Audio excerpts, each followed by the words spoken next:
The Middle East, 1981, a region already fraught with historical conflicts and political instability. It was a tinderbox of tension, conflict and paranoia. Everyone was on edge, the air was thick with uncertainty, and the streets echoed with the sounds of unrest. You could cut the tension with a knife or maybe a Scud missile. Nobody trusted anybody. The atmosphere was electric, charged with fear and suspicion. And in the middle of it all was Iraq, led by the volatile Saddam Hussein.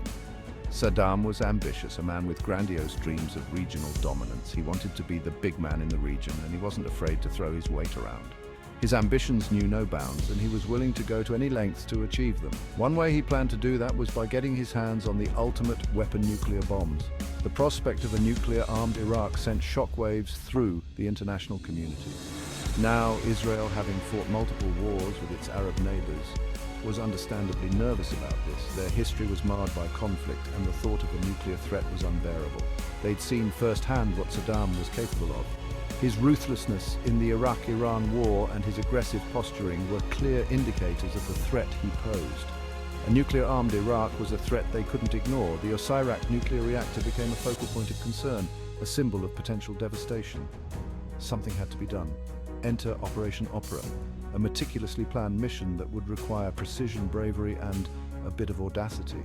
On June 7, 1981, Israeli F-16 fighter jets, in a display of audacity and military might, screamed across the skies on a mission to destroy Iraq's Osirak nuclear reactor. The operation was a high-stakes gamble, a daring move that would reverberate around the world. This wasn't just a military operation, it was a statement, a bold declaration of Israel's resolve and determination to protect its people and its future. A line in the sand. A clear message that Israel would not stand idly by while a potential existential threat loomed on the horizon. Israel was telling the world, and Saddam in particular, that they would not tolerate a nuclear-armed Iraq. The international community watched with bated breath as the events unfolded. It was a gamble, a huge one, but the stakes were too high to ignore. The success of Operation Opera would shape the geopolitical landscape of the Middle East for years to come. The Osirak nuclear reactor located near Baghdad was Saddam's pride and joy. He claimed it was for peaceful purposes, just generating a bit of electricity. Yeah, right, Israel wasn't buying it for a second. They had the intelligence, they knew what was really going on. Saddam was building a bomb. This reactor was a big deal. It was a symbol of Saddam's ambition and a direct threat to Israel's security. Every day it stood was another day closer to Iraq getting the bomb. The Israelis knew they had to act, and act fast. Planning a mission like this wasn't easy.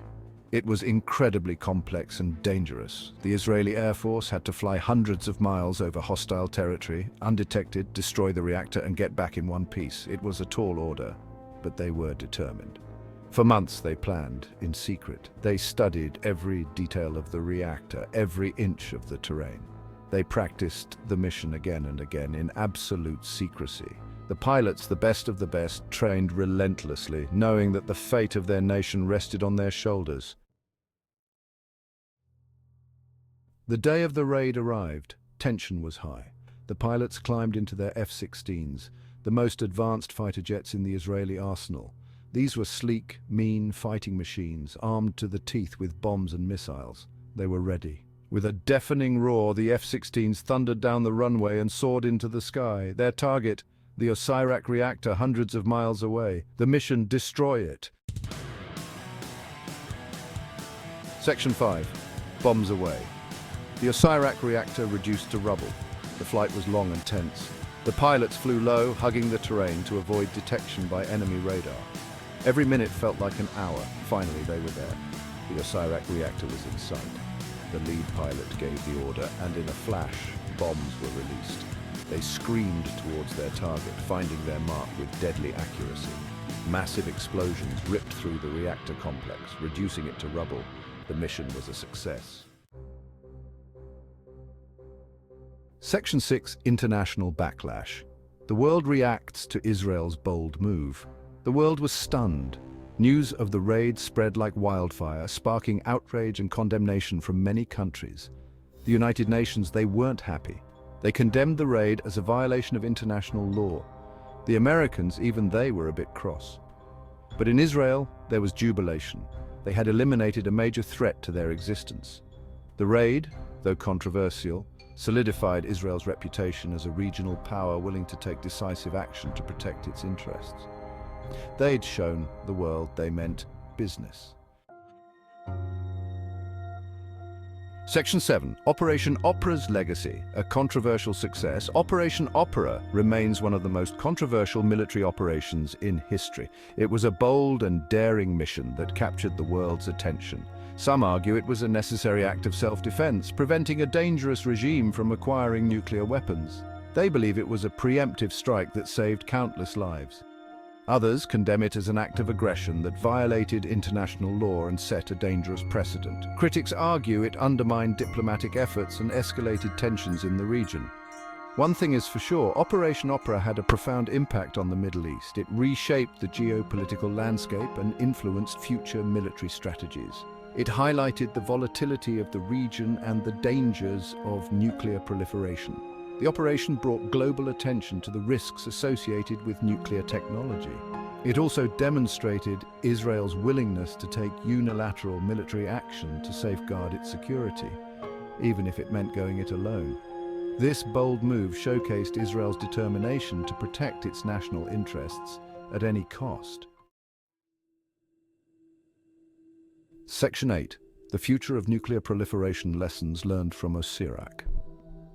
The story of Operation Opera serves as a stark reminder of the dangers of nuclear proliferation.